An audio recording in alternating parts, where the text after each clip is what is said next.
I never thought that, after retiring from the police force, I would come across something that would mess with my head so much. At the time, I had just gone through a divorce and was traveling aimlessly, trying to find myself. I decided to spend the night at a roadside motel, one of those simple places with a worn-out facade and a flickering neon sign.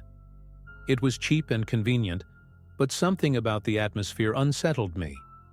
The air felt heavy, like the building held stories no one wanted to share. The receptionist, a middle-aged woman with messy hair and a forced smile, seemed almost relieved to see me grab the room key. I needed rest, but the place was already putting me on edge, as if something wasn't quite right. The next morning, while sipping a weak cup of coffee in the tiny reception area, I noticed a slightly ajar door next to the front desk. It was a storage closet, filled with boxes, suitcases, and bags. It caught my attention because it seemed like an unusually large amount of left-behind belongings for such a small place. Curious, I asked the receptionist, who introduced herself as Linda, about the items. She hesitated for a moment, adjusting her glasses before casually saying that they were things left behind by guests who never came back to claim them. Something about the way she said it made me suspicious. It wasn't what she said, but how she said it, like she wanted to end the conversation quickly. I tried to ignore it, but the uneasy feeling stayed with me. Something just didn't seem right about that place. Later that day, my curiosity got the better of me. While pretending to search for something in my car parked near the reception area, I noticed that no one was around. Linda had stepped out for what looked like a smoke break, and I didn't see any other staff nearby. I went back into the lobby and discreetly pushed the storage room door open a little further. Inside, the air was strange, a mix of mildew and something metallic, like rusted iron. The belongings were stacked chaotically, but as I began to look more closely, something made my blood run cold. Many of the items were far too personal to be simply forgotten.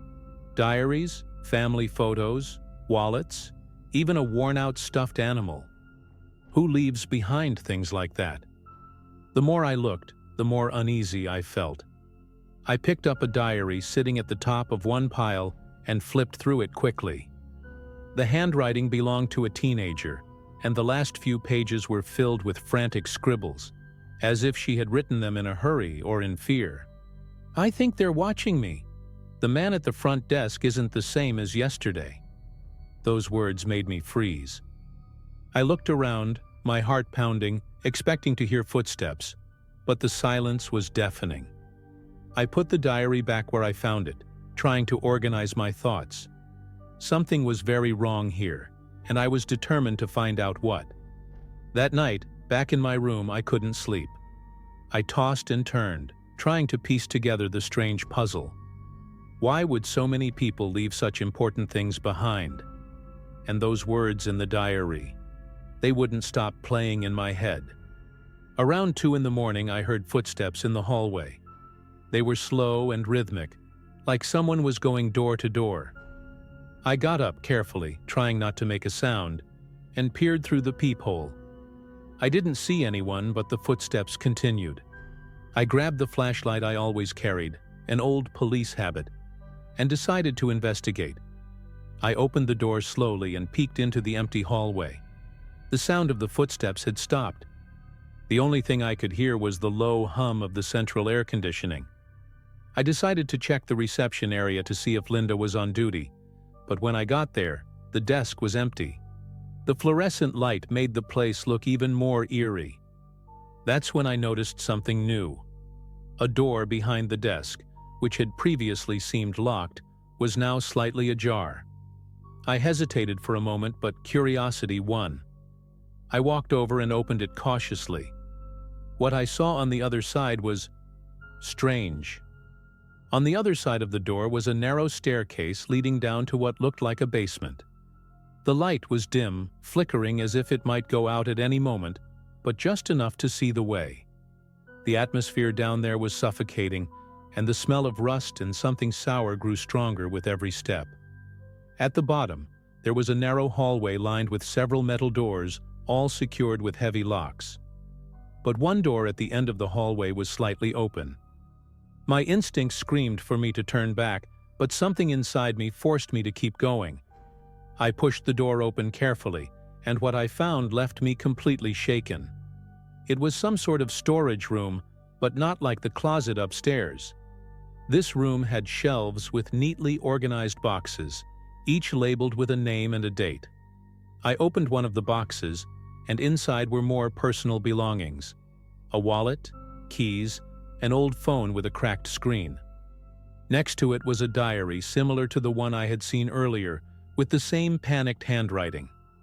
My hands shook as I read the final words: "Don't trust anyone. They won't let you leave."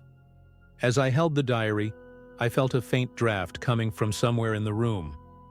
I looked around and noticed another door, partially hidden behind some larger boxes.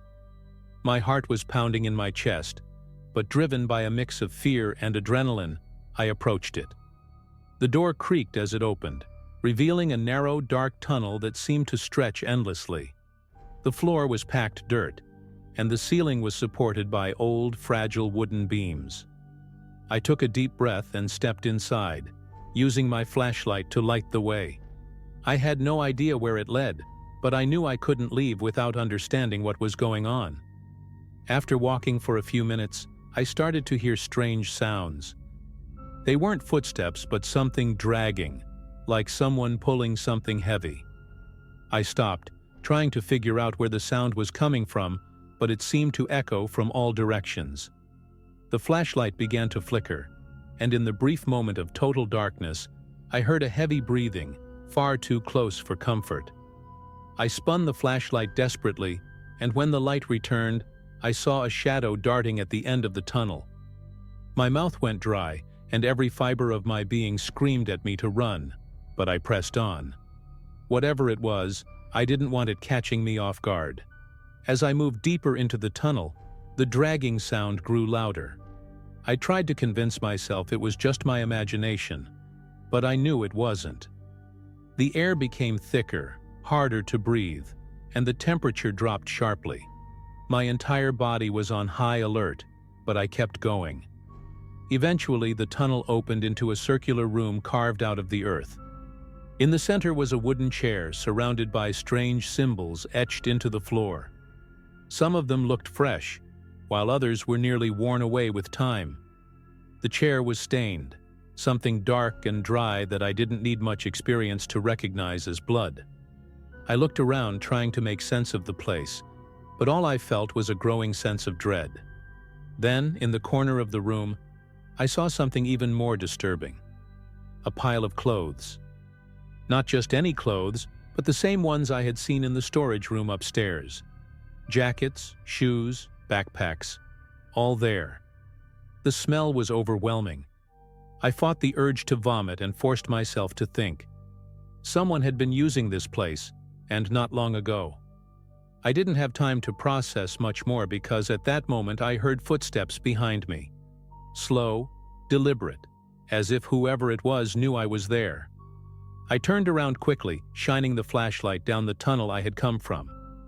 The flickering light revealed only a fraction of the space, but it was enough to see a silhouette standing there motionless. It was tall, thin, with hunched shoulders and a face I couldn't fully make out, as if the darkness was swallowing it. For a moment I thought it might be someone from the motel, but the presence felt different. My entire body went into high alert, and adrenaline surged through me. Without thinking, I asked in a shaky voice, "Who's there?" There was no response, just a strange sound, somewhere between a growl and a low laugh. That was enough to break any sense of rationality I had left. I turned and ran down the opposite tunnel, not knowing where it led. The footsteps behind me grew faster, echoing like a hammer in my brain. I ran as hard as I could, stumbling on loose dirt and grabbing at the walls to keep from falling. My lungs burned, and the tunnel seemed endless. But then, my flashlight illuminated the end of the passage, a spiral staircase leading upward. It was my only chance. I climbed the stairs with every ounce of strength I had left. the sound of footsteps just behind me driving me to keep going. The narrow walls seemed to close in as I ascended, and the smell of damp earth mixed with something rotten grew stronger. When I finally reached the top, I found an old wooden door, locked with a rusty latch. My trembling hands fumbled with the latch, ignoring the sounds from below, which were growing louder. At last, the latch gave way, and I practically threw myself through the door, landing in a small storage room dimly lit by a single bulb overhead. When I turned to close the door, what I saw froze me in place. The figure was halfway up the staircase, standing still. This time I got a better look. Its face seemed human, but distorted, like it had been stretched into a perpetual scream. Its eyes, hollow and gleaming, bore into mine with an intensity that made my breath catch. I slammed the door shut with all the strength I had, locking it with a piece of metal I found on the floor. The silence that followed was deafening, but then I heard it. Slow scratches against the wood, as if it knew I was still there. I didn't wait to find out what would happen next. I bolted out of the storage room and ran to the lobby. I reached the lobby, panting, my legs barely able to support me after the effort. The place was empty, as if time had frozen. The receptionist, Linda, was nowhere to be found, and the lights seemed dimmer than before. The silence was almost more terrifying than the sounds I had heard in the tunnel. I headed straight for the exit, but when I tried to open the front door, I realized it was locked. I twisted the handle with all my strength, but it wouldn't budge. I looked around for anything that might help, and that's when I heard footsteps again, this time coming from the hallway leading to the rooms. I grabbed a fire extinguisher hanging on the wall and prepared for whatever was coming. The footsteps grew louder, echoing through the empty lobby. When the figure appeared for a second, I felt irrational relief. It was Linda. But something was wrong. Her smile was far too wide, and she didn't seem surprised to see me standing there, sweaty, out of breath, holding a fire extinguisher like a weapon. "Looks like you found what you shouldn't have," she said, her calm voice sending a chill down my spine. Before I could respond, she raised her hand, showing a key. "But no one leaves here without permission." I stepped back, still clutching the extinguisher as a makeshift shield. Linda kept watching me, her frozen smile like something out of a nightmare. "What did you do to those people?" I managed to ask, my voice shaky. She tilted her head, as if considering my question, then replied with an eerie calm, "They didn't follow the rules." Before I could react, I heard a sound coming from the hallway behind her. It was the same dragging noise I had heard in the tunnel. It couldn't be. That thing was here too. Linda stepped aside, and that's when I saw it. The thing that had chased me in the tunnel was now standing at the end of the hallway. The dim light made it look as though its body shifted slightly, as if it wasn't entirely solid. "You were lucky to get this far," Linda said in a near whisper. "But no one makes it past that door." My heart raced, and instinct took over. Without thinking, I hurled the fire extinguisher at the glass door with all my strength. The sound of shattering glass filled the lobby, and in one desperate move, I jumped through the shards and ran outside. The cold night air hit me like a punch, but I didn't have time to savor the feeling of being outside that place. I ran to my car, parked just a few feet away. My hands trembled so badly it took 2 tries to fit the key into the lock. When I finally got in, I locked the doors and started the engine, keeping my eyes fixed on the motel's entrance. For a few seconds, nothing happened. The lobby stood still, lit by the yellow glow of the flickering neon sign. But then Linda appeared, standing in the broken doorway watching me. Her smile was gone. The figure from the tunnel emerged behind her, but it looked bigger now, almost filling the entire doorway. I didn't wait to see more. I threw the car into reverse and sped away, the sound of my tires echoing down the empty road. Even miles away, I couldn't stop glancing at the rearview mirror, expecting to see those shadows chasing me. When I finally reached a nearby gas station, I parked and tried to catch my breath. My mind was racing, trying to process everything that had happened. I called the local police, but when I explained the situation, I could tell they didn't believe me. They said they'd send someone to investigate, but it didn't sound like they'd take it seriously. I waited for almost an hour at the gas station, but the tension inside me wouldn't subside. I decided not to go home that night. The idea of sleeping seemed impossible. I spent the next few hours at a nearby hotel, replaying every detail of what had happened in my mind. The next day, I went to the local police station to follow up on the investigation. The officer who spoke to me seemed more interested in getting rid of me than listening to what I had to say. He said they had sent a patrol car to the motel but found nothing unusual. The place was locked up, like it had been abandoned for months. That left me even more confused. I knew what I had seen, what I had felt. There was no way everything had just disappeared like that. The key, the diaries, the belongings. How had no one found anything? I drove back to the stretch of road where the motel had been, but the lot was empty. Just an overgrown patch of grass and a faded "for sale" sign. It was like the place had been erased from existence. Since that day, I've tried to move on with my life, but the questions still haunt me. What was that thing? And the most chilling thought, how many others never got the chance to leave and tell their story?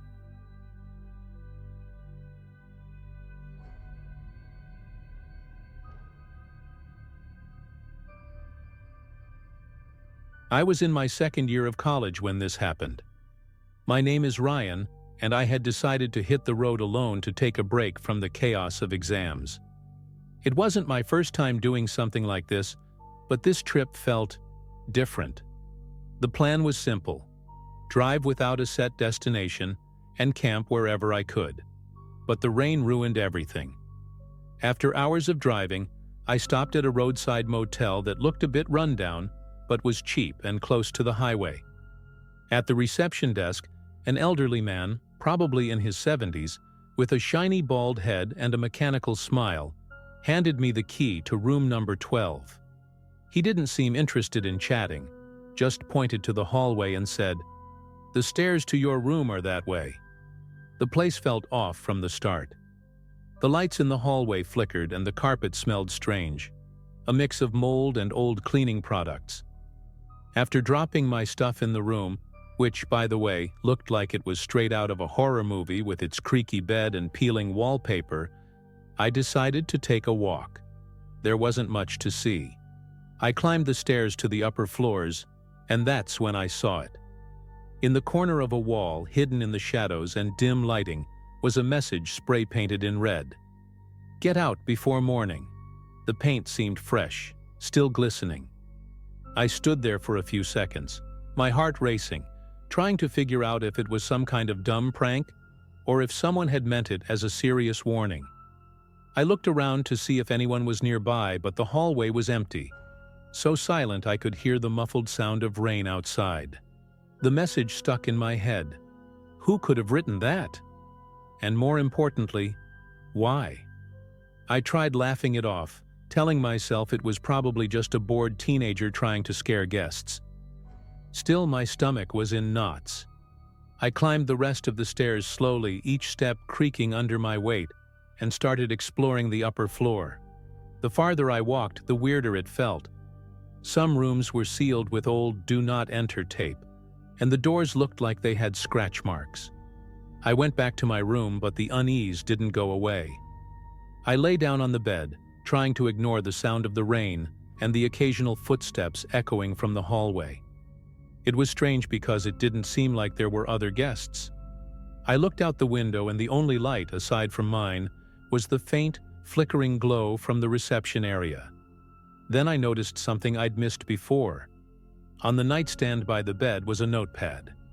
The paper was yellowed and looked untouched, but when I flipped through it, I found something scrawled on the last page. "The manager knows. Don't trust him." The words were scribbled hastily, almost desperately, as if someone had written them moments before fleeing. My heart started pounding again. I sat on the edge of the bed, holding the notepad, trying to make sense of it. The manager? The quiet, slightly creepy old man at the reception? I thought about going downstairs to ask him what the hell was going on, but something stopped me.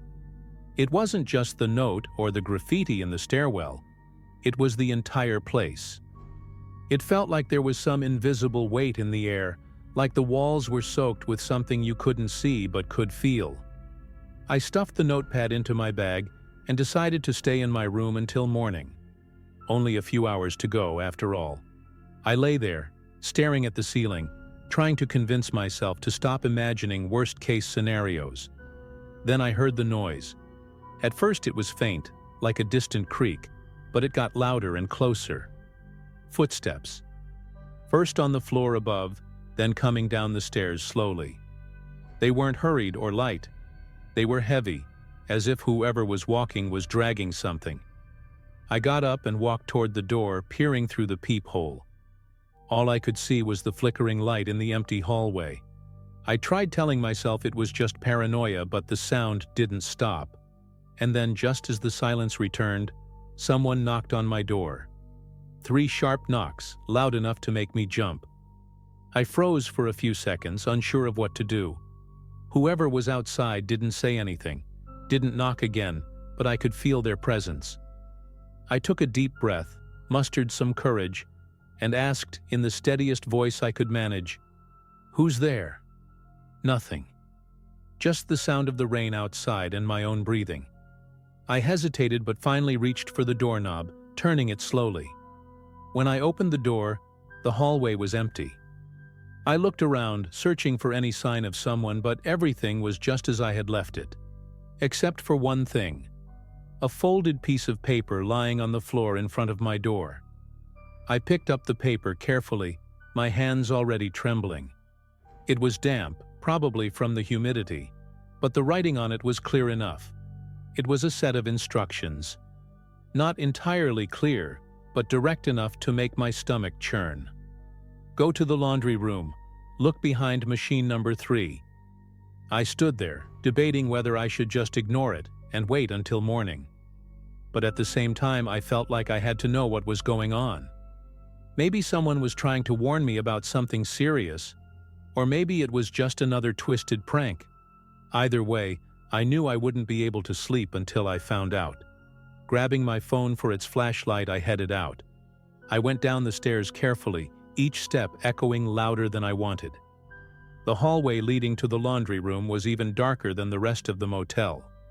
The lights barely worked, and the smell of old soap mixed with mold made the place even more unsettling. When I reached the laundry room door, I pushed it open slowly, the creak of the hinge sounding like a scream in the silence. The room was empty except for the machines lined up along the walls. The air inside felt colder, as if someone had left a freezer door open. With my phone flashlight trembling in my hand, I searched for machine number 3. When I found it, I crouched down to look behind it. There was something taped back there, stuck with old, brittle duct tape. It was a small notebook, the cheap kind with a black cover and pages stained with moisture. I opened it to the first page, and my heart started racing. Someone had filled it with frantic notes, as if they were trying to document every detail before something terrible happened. One phrase, written in large letters and underlined multiple times, made me freeze. "They come after 3 a.m. I checked the time on my phone. It was 2:47. A chill ran down my spine as I held the notebook. I looked around, but the laundry room remained as empty as before, silent except for the faint sound of rain hitting the roof. I flipped through more pages and the notes became increasingly chaotic, almost paranoid. They hide in the shadows. Don't trust the mirrors. Hey, if you hear whispers, run. It felt like the ramblings of someone who had lost their mind in this very place. But the last note, written in trembling, nearly illegible handwriting, was the worst. The laundry door must not close. If it does, you're doomed. My stomach turned as I realized what was happening. The laundry door, which I had left ajar, was slowly closing. The groan of the hinge was deafening in the silence. I jumped to stop it, but it was too late. The sound of the lock clicking into place echoed through the room, and I knew in that moment that something was horribly wrong. I tried to pull the door open, but it wouldn't budge. I banged on it, shouting for help, but no one responded. Then I heard it. A faint sound, almost imperceptible, coming from behind me. It was like a whisper, but so low I couldn't make out the words. I swung my flashlight in the direction of the sound, but there was nothing there, just the shadows, which seemed to have grown longer and darker, almost alive. I tried convincing myself it was just my imagination playing tricks on me. The rain, the silence, the creepy vibe of the place. It had to be making me paranoid. But the whispers continued. They weren't constant or coming from one spot. It was as if they were moving, circling the laundry room. My flashlight shook in my hand, and every time I aimed it at a dark corner, I felt like something was about to reveal itself. Then came a loud bang. Machine number 3 shook, as if something inside it was trying to break out. My instinct screamed at me to run, but where could I go? The door was locked, and deep down, I knew that if I turned my back, things would only get worse. I took a step back, keeping my flashlight aimed at the machine. That's when I saw it. In the glass of the drum there was something that shouldn't have been there. A face. It wasn't human. Not exactly. The skin was gray, almost translucent, and the eyes were two hollow black voids that seemed to swallow all the light around them. It stared at me, unmoving, but I felt like it knew exactly what I was thinking. Then I heard the same sharp knock I'd heard at my door, only now it came from inside the machine. My breath caught in my chest, and for a moment all I could do was stare at that face in the glass. It didn't move, but the knocking grew louder, each thud making the drum shake violently. My legs wanted to run, but my body was frozen. In a desperate impulse, I turned my head and started looking for anything that could help me escape. That's when I noticed the wall near the door. It had scratches, deep grooves zigzagging down as if someone had tried to claw their way out. My flashlight began to flicker, and I knew that if it went out, it would be over. At that moment, the shadows around me seemed to shift, taking on vague, unnatural forms. Then I remembered the notebook. I flipped through it again, my hands trembling so much I nearly tore a page. Finally, I found something scrawled in even more frantic handwriting. "If you hear the noise, look at it. Don't look away." My stomach churned. It was the only instruction I had, but the thought of staring directly at whatever was in that machine felt unbearable. I forced myself to turn the flashlight back toward machine number 3. The face was still there, but now it seemed closer, pressed against the glass. Those empty black eyes felt like they were pulling me in, and the knocking from inside grew louder, almost in sync with my heartbeat. The flashlight's beam wavered, but I kept my gaze fixed, even as sweat dripped down my face and my hands shook. Then, the knocking stopped. The silence was so sudden, it felt like the entire room had been swallowed by it. The face disappeared, leaving only the reflection of my flashlight on the glass. For a second, I thought it was over, that I'd done whatever I was supposed to do. But then I noticed something that made my blood run cold. In the reflection of the glass, there was something behind me. A tall, shadowy figure, motionless but looming.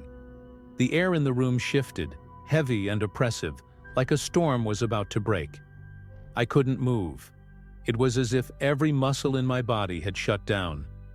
All I could do was watch the reflection, frozen in terror. The shadow didn't move at first, but it felt alive, pulsating like it was made of smoke that wanted to take form. My flashlight flickered once, twice, and then went out entirely, plunging the room into complete darkness. The only thing I felt was an icy touch on my shoulder, brief but sharp, like a knife's edge. I spun around instinctively, but there was nothing there, at least nothing I could see. The air felt heavier, the shadows thicker, moving on their own. Panicking, I banged on the laundry room door with all my strength, screaming for help. Finally, I heard a click. The door opened on its own. I didn't wait to question it. I bolted down the hallway, stumbling as I ran, until I reached my room. I slammed the door shut, locked it, and pressed my back against it, struggling to catch my breath. I grabbed my stuff without a second thought and got out of the motel as fast as I could. Driving down the highway, I didn't care where I was going, as long as it was far away from that place. The rain continued to pour, and the road seemed endless, but when I finally saw the lights of a nearby town, I almost cried with relief. I pulled into the parking lot of a 24-hour gas station and sat in my car, trying to make sense of what had just happened. To this day, I still don't know what it was. I've never looked into that motel or tried to go back. Some nights I wake up drenched in sweat, haunted by flashes of that face in the machine or the shadow in the mirror. Whatever it was trapped there for a reason, and somehow I set it free. I don't know what happened after I left, but sometimes, when I'm alone at night, I feel like something is watching me, waiting. Maybe it followed me, or maybe it's just biding its time.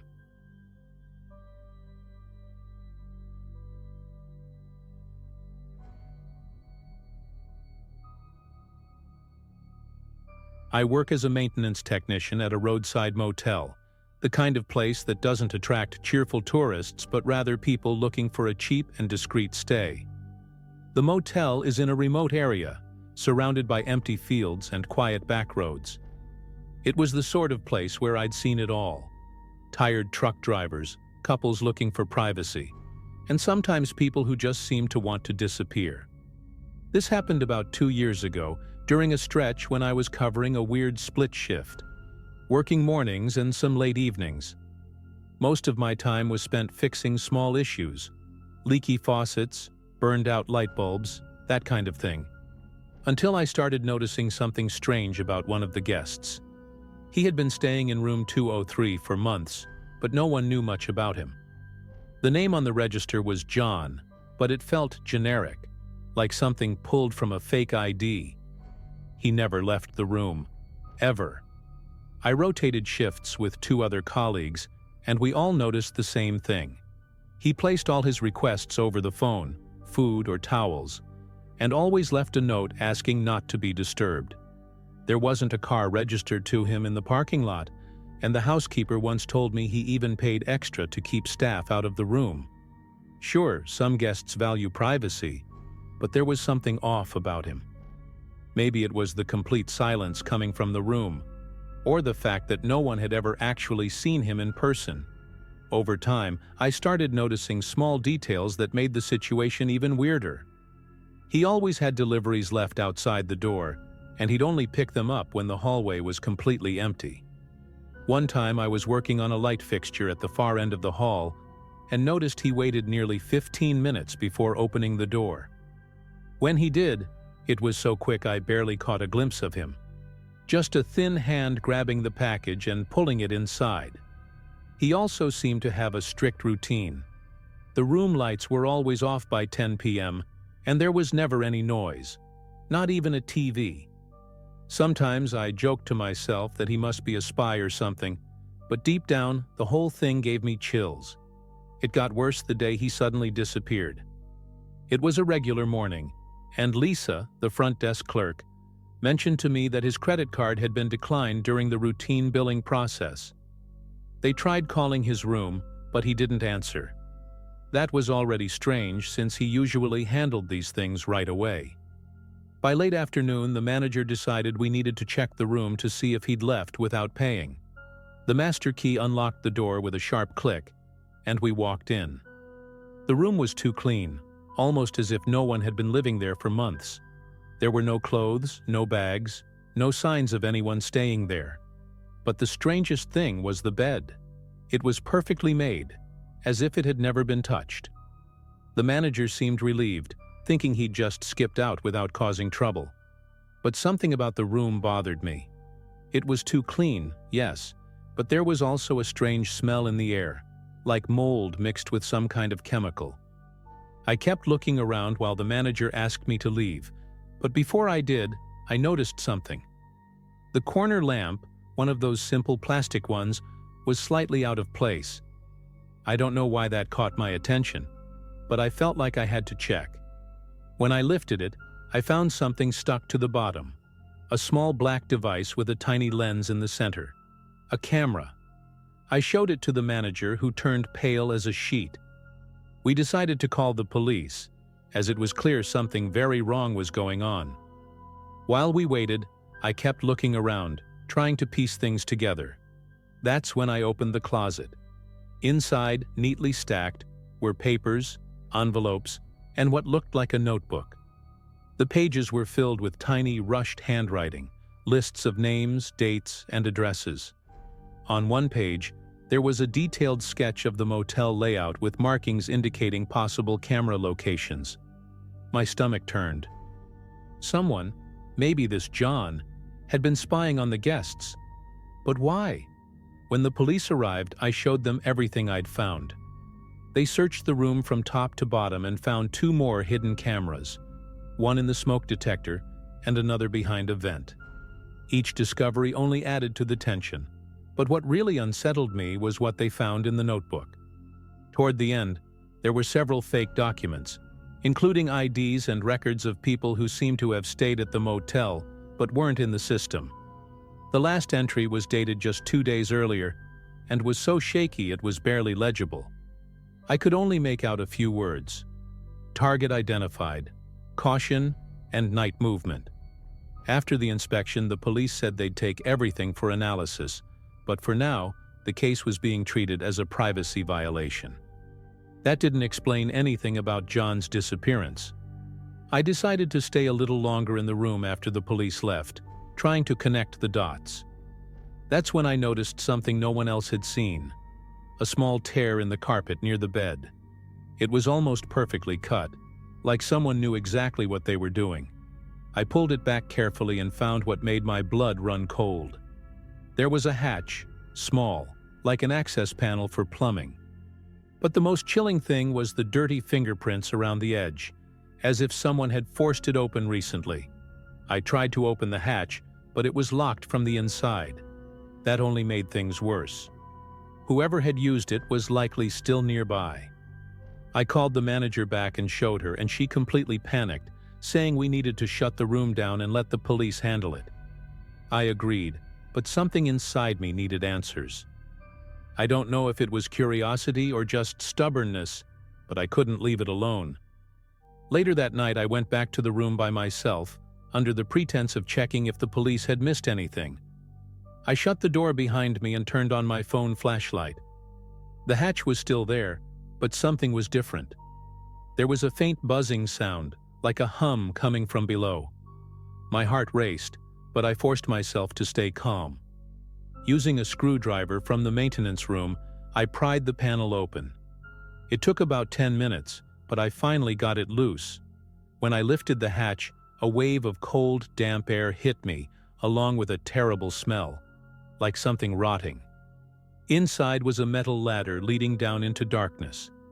The flashlight wasn't strong enough to show the bottom, but I could tell the space was larger than I expected.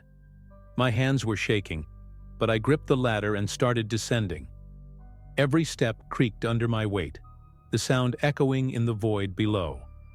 When I reached the bottom, I found myself in a narrow concrete tunnel, the walls damp and cracked. That buzzing sound was louder now, but it seemed to come from somewhere further ahead. I walked carefully, trying to make as little noise as possible. The floor was covered in dust, and there were footprints, fresh ones. After about 30 feet, I came across something that stopped me in my tracks. A wooden chair sat in the middle of the tunnel, with strips of duct tape hanging from its arms, as if someone had been restrained there. Nearby was an old table cluttered with equipment I didn't recognize, possibly transmitters. And on the floor were more cameras, disconnected and stacked in boxes. At that moment I froze, realizing just how deep this went. John, or whoever he was, wasn't just monitoring motel guests. These devices were too sophisticated for someone working alone. The buzzing was louder now, and I followed it to the end of the tunnel, where a partially open metal door waited. Pushing it open carefully, I found a small room filled with monitors, all dark, but still connected to a central system. On the opposite wall was a detailed map of the area surrounding the motel, with markings that extended far beyond the property. They weren't just watching the guests, they were tracking people from outside. My stomach churned. Then I heard it. Footsteps coming from the tunnel behind me. Slow, deliberate, getting closer. I spun around, almost dropping my flashlight. I shone the light down the tunnel but saw nothing. The footsteps faded, echoing into silence, but the fear was overwhelming. Someone knew I was there. I decided I'd gone far enough and needed to leave.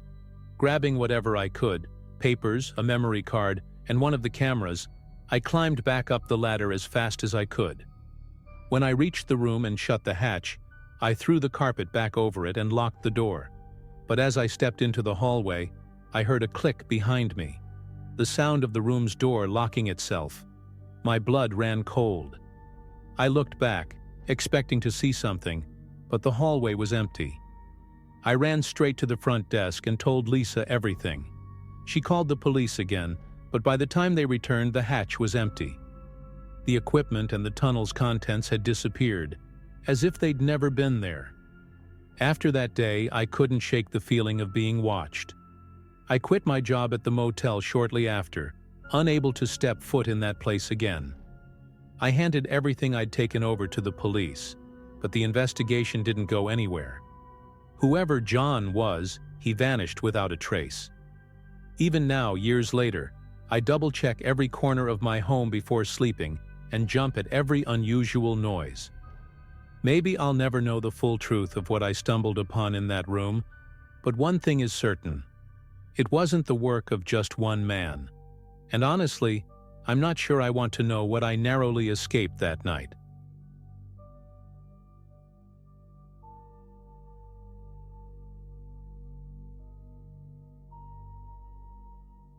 I had been driving for about 5 hours that night, coming back from a quick visit to my sister in another city. The road was empty, just the sound of the tires on the asphalt, and the headlights cutting through the dark miles ahead. It was late, almost midnight, and I could feel my eyelids getting heavier. When I saw the glowing sign for a roadside motel, I didn't think twice. It looked like the kind of place nobody really cares about. Simple facade, empty parking lot, but at least it promised a clean room and a bed. I pulled in, grabbed my backpack from the back seat, and walked into the reception area, which smelled like old carpet and stale cigarette smoke. The manager was there, a man with thinning hair and sunken eyes, watching me from behind a messy counter stacked with papers. He looked almost surprised to see me. I paid in cash because he said the card machine was broken, which already put me on edge. But I was so tired and my head was pounding, so I didn't argue. He handed me a heavy metal key, the old-fashioned kind you only see in ancient motels, and pointed me toward room 8 at the end of the hall. The place was darker than it looked from the outside. The hallway walls had dark stains, and the flickering ceiling lights gave everything a creepy vibe. When I got to the room, the first thing I noticed was the smell, a mix of mildew and cheap cleaning products. The bed was made, but the blankets looked too worn, and the furniture was so old the closet barely closed. Still, exhaustion won. I dropped my backpack on the floor, locked the door, and tried to convince myself there was nothing wrong. I was almost asleep when I heard loud voices coming from the hallway. Groggy, I got up and pressed my ear to the door to hear better. It was the manager arguing with someone, sounded like a guest. The other guy's voice was angry, complaining about the wrong room and something about, "My stuff is missing." The manager was speaking lower, trying to calm him down, but there was a firmness in his tone that seemed strangely rehearsed, like he'd dealt with this situation plenty of times before. That made me uneasy. Why would someone be complaining about the wrong room at this hour? And what did he mean by missing things? I waited for the argument to die down and peeked through the peephole, but the hallway was empty. The silence returned too quickly, and it gave me chills. I went back to the bed, but the unease wouldn't let me relax. I started noticing details I had missed before. The lock on the door had scratches around it, like someone had tried to force it open. The carpet near the bed had a dark stain, almost black, that looked like dried blood or something disturbingly similar. Then, when I opened the nightstand drawer, I found a ring of keys. Not just my room key, but keys to several other rooms as well. That made my heart race. Why would someone leave keys to other rooms in the drawer? I grabbed the ring of keys carefully, trying not to make any noise, and stared at them for a while. The tags with the room numbers were worn out, but you could still read them. 5, 6, 7, 8. My room number was on there too. That's when paranoia hit me hard. If there was more than one key to my room, someone could come in at any moment. I locked the door again, this time shoving the heavy dresser against it, just to be safe. I tried convincing myself I was overreacting, that the manager was just disorganized. But as I looked around, I noticed something that froze me in place. In the corner of the room near the closet, there was a black duffel bag partially hidden under a chair. It wasn't mine. I picked it up cautiously, like it might explode, and unzipped it. Inside, I found an old cell phone, a pair of glasses, and a wallet. The wallet was empty, no money, but the ID was still there. It belonged to someone named John. It wasn't hard to connect the dots. This was a roadside motel where no one asked too many questions, and it seemed like John never left. My breathing got heavier, and I couldn't decide what to do. Part of me wanted to get out of there immediately, run to my car, and forget this place existed. But another part, the curious, or maybe just stupid side, wanted to understand what was going on. I held John's wallet in my hands and started searching for more clues in the room. It didn't take long before I found something else unsettling. Under the bed, there was a single men's shoe, worn out and dirty, like it had been left there a long time ago. That's when I heard footsteps in the hallway. This time, they were slow, dragging, and they stopped right in front of my door. I froze, holding the shoe in one hand and the wallet in the other. The sound lingered there for several seconds, and I swear I saw a shadow pass under the door crack. My heart was pounding so hard it felt like it might burst. After what felt like forever, the footsteps started again, this time moving away, slowly. I didn't know if it was the manager, the guest he'd argued with earlier, or something else. But I knew I needed to leave that place now. I decided I wasn't waiting around to find out more. I grabbed my backpack and started packing as quietly as I could, but every sound I made seemed to echo louder than it should. My plan was to leave the room, drop the key at the counter, and get out without looking back. But before I could leave, something caught my attention. The bathroom mirror, partially fogged up, even though I hadn't used the shower. That didn't make sense. Hesitantly, I stepped closer and wiped the glass to clear it. What I saw made my legs almost give out. There was a word written on the mirror, as if someone had used their finger to draw on the fogged surface. Run! The message looked fresh, like it had been written just minutes earlier. I froze. I looked around the room trying to find an explanation, but the feeling that someone else was there with me only grew stronger. My reflection in the mirror seemed distorted, strange, and for a moment I could have sworn it moved before I did. That was all I needed to grab my stuff and leave. I abandoned the idea of returning the key, opened the door, and ran down the hallway without looking back. The silence in the motel was almost deafening, but as I reached the reception area, I heard the manager's voice again, murmuring something. He wasn't alone. As I got closer to the reception desk, I peeked around the corner. The manager was there, talking to someone who wasn't the guest from earlier. It was a tall woman with dark hair tied back in a messy bun, wearing a thick, worn-out jacket. Her posture was stiff, almost military-like, and the way they spoke seemed anything but casual. They were exchanging quick glances and restrained gestures, like they didn't want to attract attention. I couldn't hear everything, but one phrase came through clearly enough to send chills down my spine. The next one's marked for tomorrow morning. I knew they were talking about me. It didn't make sense, but I knew. The manager glanced in my direction for a split second, like he could feel my presence, and that was enough to snap me out of my trance. I turned around and bolted for the parking lot. When I reached my car, my hands were shaking so badly I could barely get the key into the ignition. I started the engine and sped off as fast as I could, but in the rearview mirror, I saw the woman step out of the reception area. She just stood there staring at me, motionless, as I disappeared into the night. As I drove, my whole body felt like it was on high alert. I kept checking the rearview mirror, expecting to see headlights or something chasing me. The road was empty, but I couldn't shake the feeling that I wasn't safe.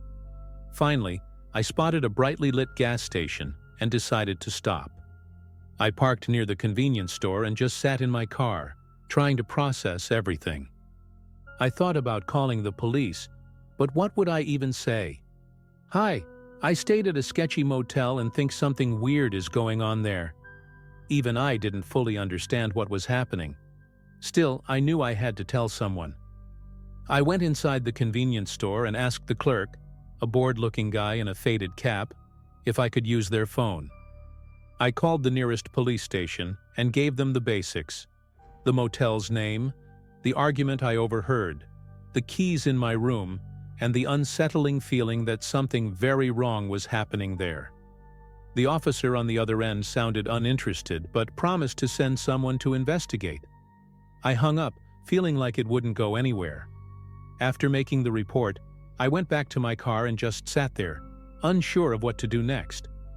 The fear still clung to me, but exhaustion was starting to take over. I decided to sleep in the gas station parking lot, with the doors locked and the keys in the ignition, just in case I needed to leave quickly. When I woke up, the sunlight was streaming through the windshield, and for a moment I wondered if it had all been a nightmare. But then I saw John's wallet still sitting on the passenger seat. I picked it up and decided to take a closer look. Besides his ID, there was an address listed. Something told me I needed to find out more about him.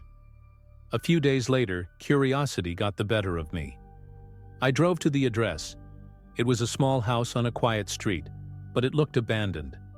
The windows were boarded up, and the yard was overgrown with weeds. I rang the doorbell a few times, but no one answered. On my last try, a woman from the house next door opened her door and walked over, curious. I asked her about John, showing her the wallet, and her expression changed immediately. "John used to live here," she said, lowering her voice. "He went missing a few months ago. He left on a road trip and never came back." I got back in my car with a heavy feeling in my chest. That motel, the keys, the manager, it all made sense now. They weren't just running some scam. Something far worse was happening there, and John had been one of their victims. To this day, I don't know exactly what I escaped from that night. All I know is, if I'd stayed a little longer, I might not be here to tell this story.